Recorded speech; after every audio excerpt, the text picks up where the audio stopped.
honored to welcome the distinguished Ken Khachigian, presidential speechwriter and political strategist who served as a trusted advisor to Presidents Ronald Reagan and Richard Nixon. In his book, Behind Closed Doors, In the Room with Reagan and Nixon, he offers a personal look inside the Oval Office and the moments that shaped a pivotal era in American history. Ken, thank you for joining me today. Thank you, Arsine. So let's dive right in. Let's start with one of the most memorable lines in modern political history, delivered by Ronald Reagan. Are you better off now than you were 4 years ago? When you wrote that line, did you realize it would last for decades? And why do you think it worked so well? Well, I had no idea at the time. We're in the throes of the campaign in the middle of the election in 1980. And actually, Ronald Reagan was running behind Jimmy Carter.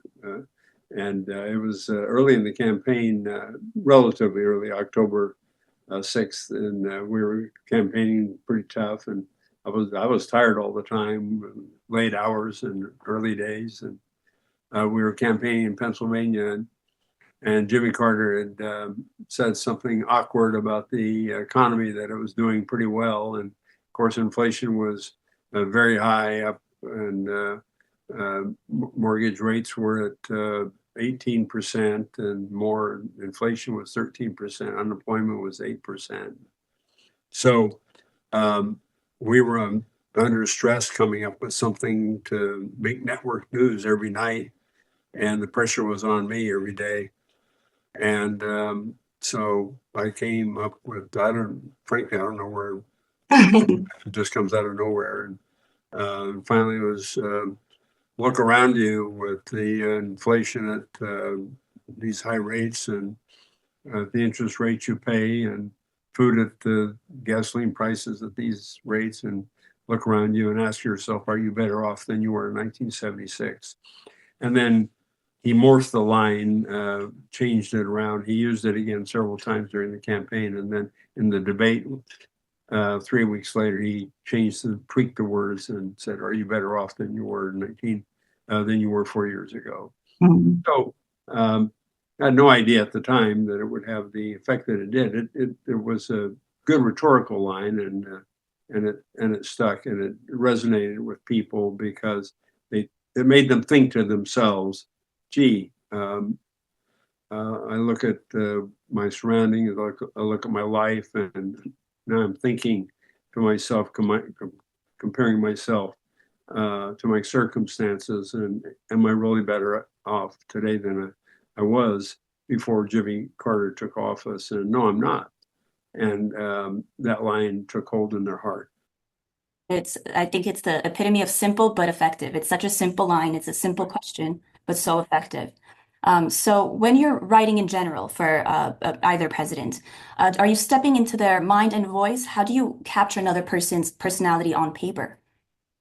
You really do try to listen and get into their mind and capture their voice. And it always, every person is different, and whether it's President Reagan or President Nixon, Governor Duke Majan, or local candidate here in California, many of whom I worked with.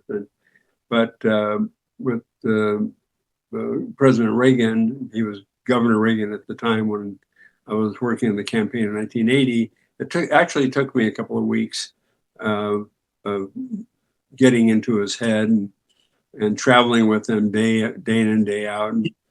And my first few opportunities of writing for him actually didn't work out that well, and he had to correct it. But listening to him every single day, and listening to his words and seeing how he used words, his diction, his language. And then I finally picked up on his syntax and actually how he used his voice. And I made a point of not trying to be me, but trying to be him. And when you listen to him every day, you get a sense of how he talks. But I learned a lot of lessons, frankly, from my time with President Nixon, of how to make political language work. So between the two of them, it worked pretty well. So it's actually a very intimate and personal process to get to the level of those speeches. You learn when they correct you, by the way. I'm sure that happened something doesn't work and they say you can do it a little better. Well, you got into character very well. So it's hard to tell at the time, but what afterwards, when you do realize so many of these lines or speeches in general have created such an impact, what do you think makes a speech so memorable instead of people hearing it once and forgetting the next day? Well, there's not always that many occasions that you have that opportunity. There are rare occasions, a State of the Union speech, a historical speech. I had a few of those occasions, like the inaugural address, President Reagan's first inaugural address. And so there are those occasions where you have that opportunity to have something memorable that's going to stick with them for a long time, where he had the memorable line, with Reagan, it was the government is the problem, not the solution. And so those occasions are occasional speeches where it's going to stick with them and have some memory. I didn't work on that, the speech I'm going to refer to now, like Mr. Gorbachev tear down this wall. That was an important occasion where the speechwriter had an opportunity to put into the memory of a memory bank of people a particular historical event that was going to stick with them. And there are other occasions like acceptance speeches and opportunities. And then there's another time that I worked with President Reagan when he came back after his assassination attempt. People were in anticipation of how's he going to look, what his appearance is going to be, how's he going to sound after that occasion where he was shot and almost killed. And so there's going to be a memorable occasion. So it depends on the time, but you realize the president or other major public speaker speaks hundreds or thousands of times, and not every event's going to be memorable. And there's going to be benchmark events that are memorable, and you try to reach up to those events to make the right words and have the right tone to put in people's minds so that they don't forget them. I'm sure in those benchmark moments, the pressure was even higher to really get it right. No question of that. So I think that's a good segue to shift from the words that are spoken to the settings they were spoken in. You worked during an era where television changed politics forever. Did you feel the shift from policy to image and narrative happening in real time? Well, television changed things a lot. Of course, I was you don't even remember this. I was a child of radio, and so was President Reagan and President Nixon, and radio was a very important medium back in those days, and television did change a great deal. And of course, today social media has changed a lot in terms of how you communicate, but despite the fact that television had changed so much, especially in the 1960s, starting with the 1960 campaign, with the television debates with Nixon and Kennedy, and then in 1968, where Nixon began to master TV more, and of course Reagan was a master of television. But despite television taking hold in communication, in politics, and in government, one thing that hasn't changed, whether it's television or cable or social media, is that you still have to have a good message. Right. And that hasn't changed, whether it's the 18th century, 19th century, 20th century, 21st century. And it doesn't matter what medium is. And you have to have a good message. And the message is going to resonate no matter what medium you're delivering it in. And I've told that to anybody who works in politics or school board or any situation where you want to get something across. Absolutely, the story is what's important. Yeah, So would it exactly. make politics a bit more clear with TV being so prominent, or do you think even with good messaging, it is more theatrical? Well, I don't necessarily think it needs to be theatrical. It just needs to be there has to be clarity, Mhm. conviction, and authenticity, so that people have a sense that something really reaches them, reaches their heart, reaches their head, and gets through to them. If that's done, then you've been successful. So, coming from someone with a very unique perspective within the Oval Office, what would you say is the most misunderstood thing about working inside the White House? Something the public would be surprised to learn.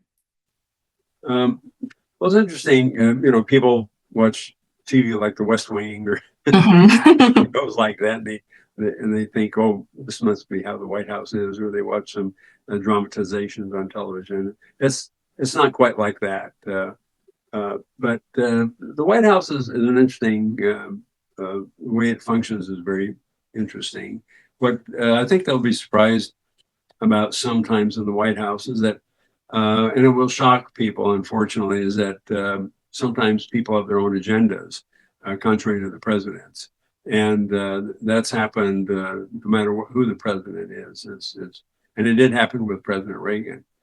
And what they'll also be surprised at finding out is that there's an internal bureaucracy in the White House that becomes very difficult sometime.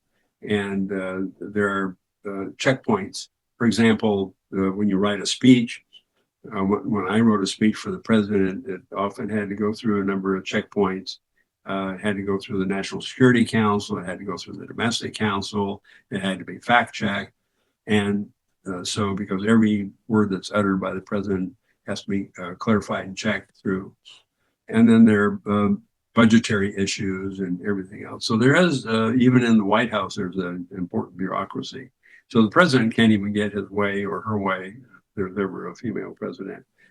So you'd be surprised to find out there's a bureaucracy in the White House. But unfortunately, and that's why I like people to read my book, is that they'll find that President Reagan, what they find shocking sometimes, is that when they see my book, and there's a chapter focused on this, is how President Reagan had this internal problem within his White House where he had 3 or 4 people actually working against him, against his own policies. And they will be surprised to hear that. Wow, so I'm sure that made your job very difficult too when it comes to messaging and president wants something, but it's not working out. How did that affect how you go about the messaging? Well, that was a whole nother problem. In fact, I devoted several parts of several chapters to my difficulties in dealing with people who had their agendas and that were contrary to the president's agendas, and that I had to work around them and had to confront them when I worked directly with the president trying to fulfill the president's agenda, but they had their own agenda. And of course, sometimes the first lady wanted something to go her way, and a little bit different than the president. So that's it could be tiptoeing through very difficult minefields sometimes, but it was an intriguing part of my life. I can tell you that. From reading a few chapters already, I can tell as well. I'm excited to get through the rest. So, in these moments, everything seems so well organized and polished. We know whether it's the State of the Union speech or a simple press conference, it looks like internally everything's running smoothly. So, when these bigger things, historical things are happening, you're in the know-how from the beginning. Does it feel like a big moment, or is it over time when you look back, some of these historical moments are then later discovered? And what does that say about how history is actually made? Well, you're never sure at the time you're involved in something whether it's a big historical moment or not. Obviously, if it's something like the inaugural address, it's a historical moment.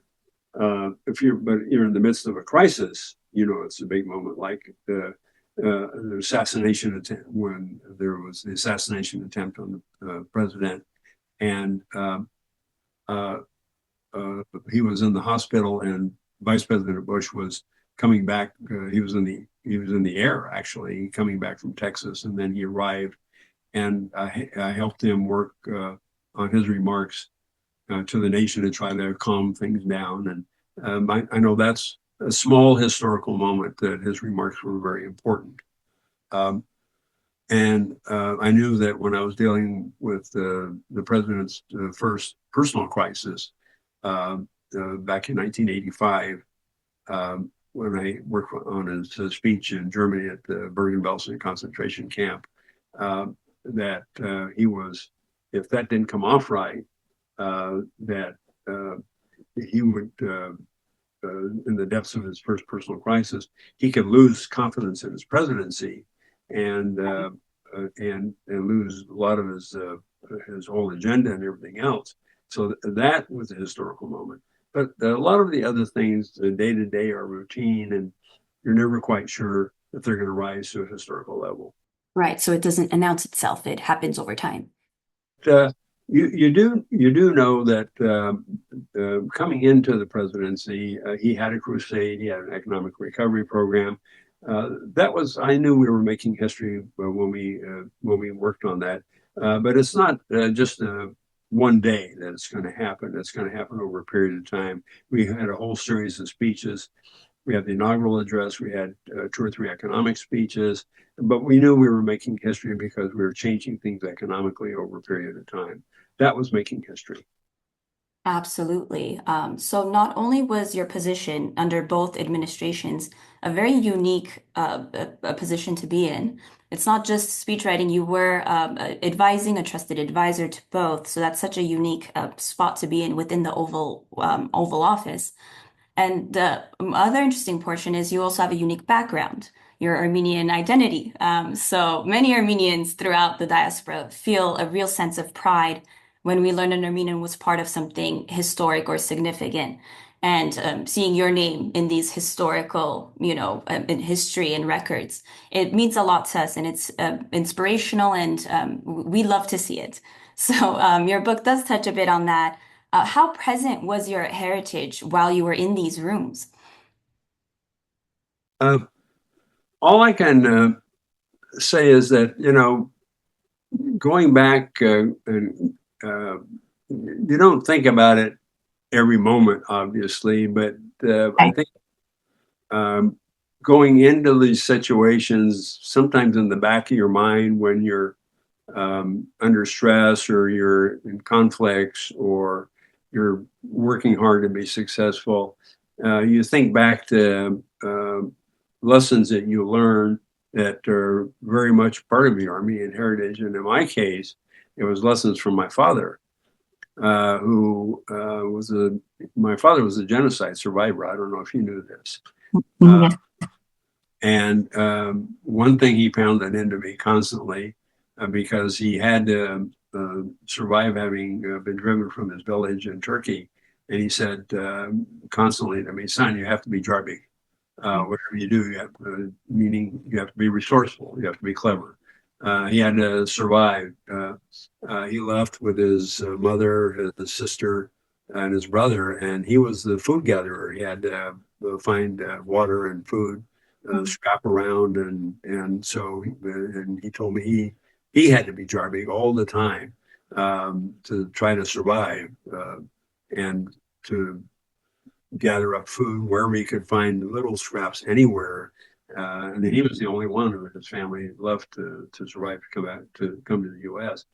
So that message always resonated with me. And sometimes when I was under stress or in a situation where I was in a conflict, that kind of message rode down through my heritage. Now, I can't say that it was something that I thought of in a constant manner, but I can tell you that it was always just a part of my DNA, let's put it that way. And I think every Armenian who has that kind of background would think that way. Right. So it's more of the internal drive instilled in you. Exactly. Absolutely. We definitely have that. It's big within our community, throughout the diaspora. And so, did your father get a chance to see how far you've come with all of that knowledge and perseverance he instilled? Well, he didn't get to, he got to see me make it to the Nixon White House, yes, not to be with President Reagan, but yes, and he got to meet President Nixon. So It was, I would think so. He must have been very proud. yeah, so it got to be a pretty big deal. Yeah, he was very proud. So did that background, I know it's not on your mind every single minute of the day, but did that background, your father's background, influenced how you viewed America and patriotism or public service in general?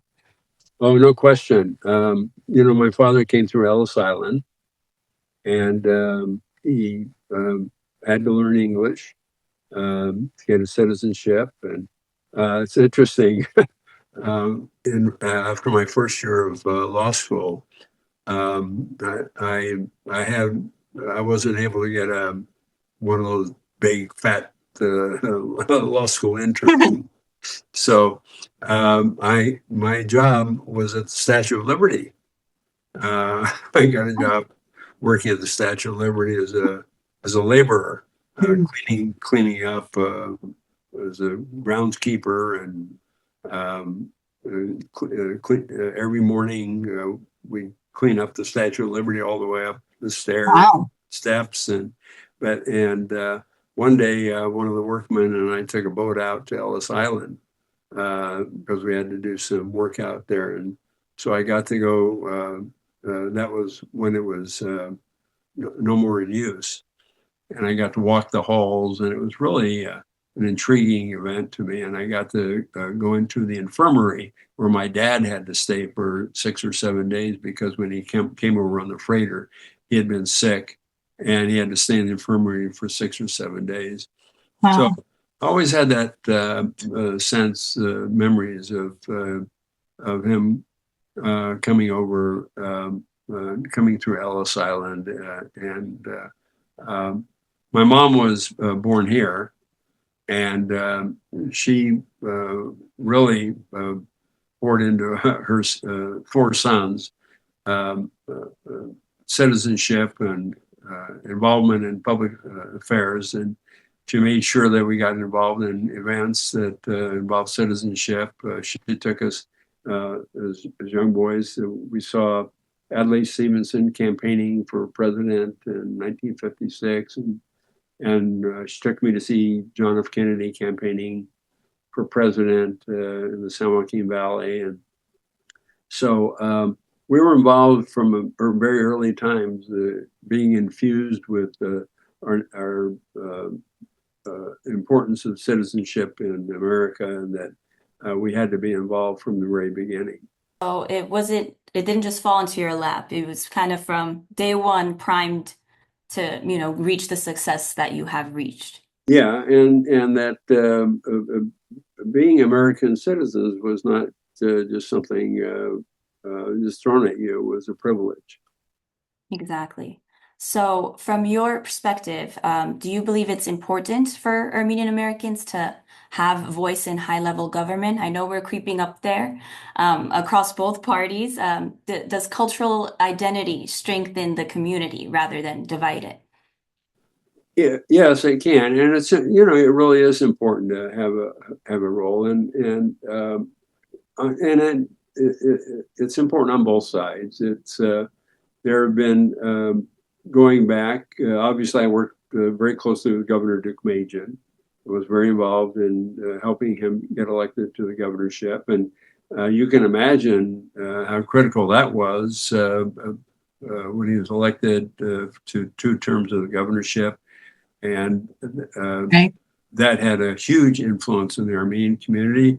You can imagine all the judgeships he appointed, all the different appointments he made to local offices, supervisors, and different county committees, and so that elevated the Armenian American name throughout California, and federal judgeships, and that was a big opportunity that we never had before. And so when you think about that, you have to remember it. And then on the Democrat side, there were very important people. And I know Wally Karabian was very much involved in Democrat politics as a state legislator. And then when Mayor Bradley was mayor, Phil DePoyan was a critical aide to him.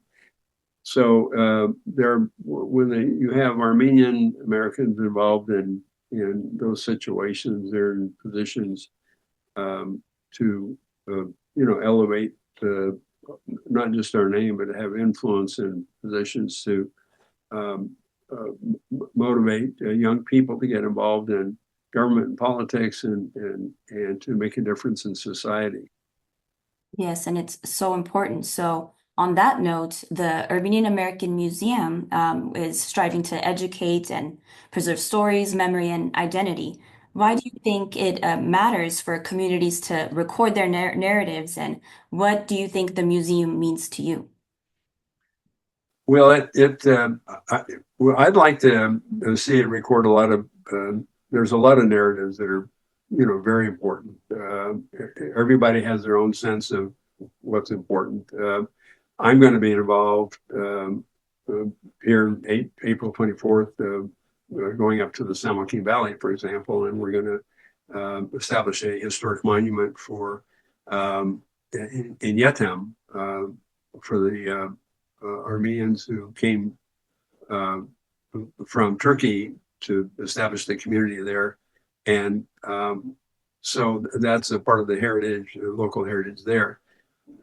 What we have to remember is that there's for the diaspora, there's extraordinary important memories that we can't lose. We're losing, the generations have gone past. I'm 81 now, and people are aging, and these memories are steadily becoming lost.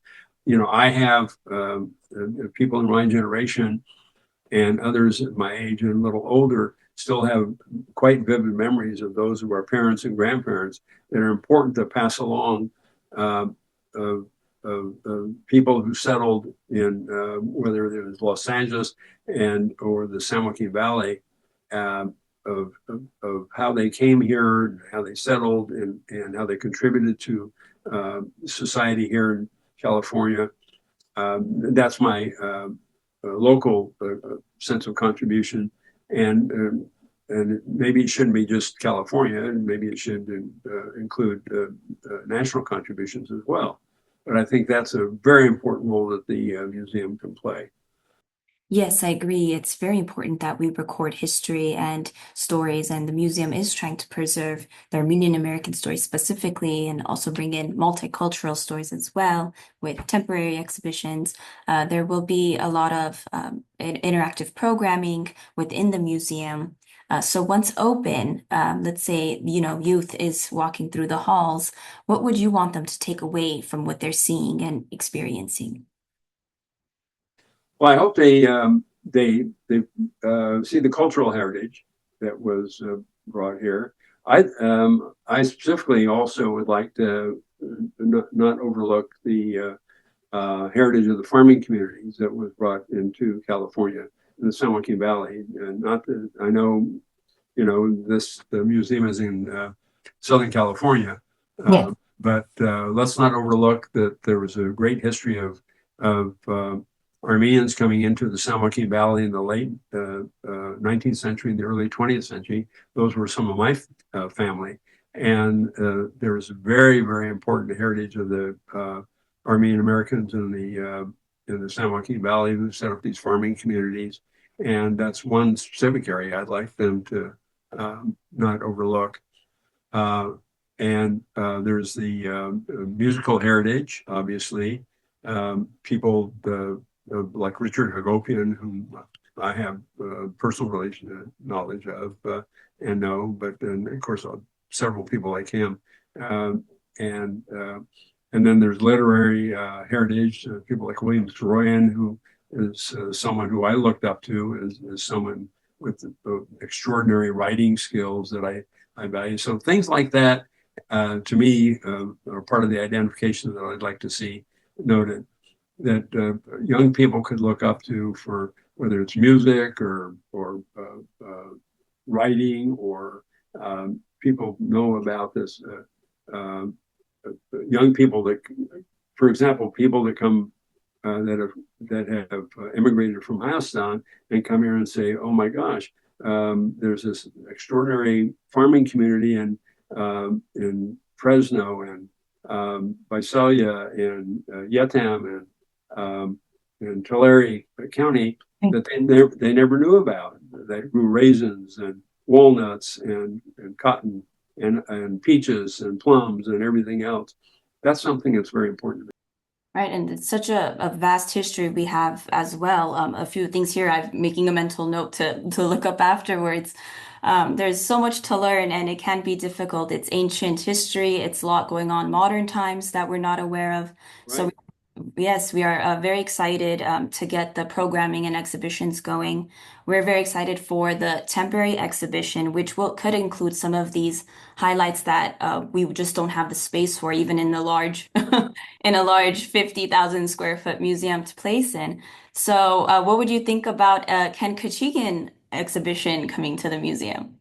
Uh, I I don't think I'm important enough for a Ken Khachigian exhibit. So I think a lot of people would disagree. There's just even from this contents alone, let alone further, I think we could fill a whole I'd exhibition. love for them to read my book because I think there's a lot there to learn. But that would be enough for me. Thank you. Yeah, Thank you. On that note, would you like to tell our audience where they could pick up a copy of Behind Closed Doors? sure. Yeah, they can go to my website, www.reaganandnixon.com, or go to Amazon and pick it up. But you can show it again on the screen. It's Behind Closed Doors in the Room with Reagan and Nixon. And what I'd like to point out, especially Arsine, is chapter 20 in the book, when Ronald Reagan went through his first personal crisis of his presidency and went to Germany and had to give the speech at the Bergen-Belsen concentration camp. And when he spoke about the Jewish Holocaust, and I flew from California to help bail him out of this crisis, and I wrote in great depth about the Jewish Holocaust at Bergen-Belsen. But I want people to read that because the inspiration for that speech came from my memories that I had from childhood of the Armenian genocide of the Khachigian, that I remember as a child hearing my father talk about with his colleagues and friends that he escaped from his village, and I wrote about that. There was 2 or 3 pages in that chapter 20 that talk in detail, and that inspiration came when I went to a ceremony celebrating the martyrs at the Arlington Cemetery on April 24th in Arlington, just before I wrote that speech. So the inspiration for that Reagan speech came from memories of the Armenian genocide. So that's in the book. And nobody, I didn't tell President Reagan that the creative writing and the poetry for the speech that helped save him from this personal crisis came not from the history of the Jewish Holocaust, but it came from the history of the Armenian genocide. Wow, what a unique perspective. Chapter 20, correct? Yeah. Chapter 20. That's going to be very eye-opening to read. Thank you for notating that for us. And thank you for joining me today. This has been such an interesting conversation. Today, we spoke about words, leadership, and moments that eventually became history. What stands out most is that history is not only shaped by presidents, it's shaped by people who choose to participate, to serve, and to remember. Thank you for sharing your memories and your perspective with us. It's truly been an honor. Thanks, Arsene. Good. Thank you. Thank you so much.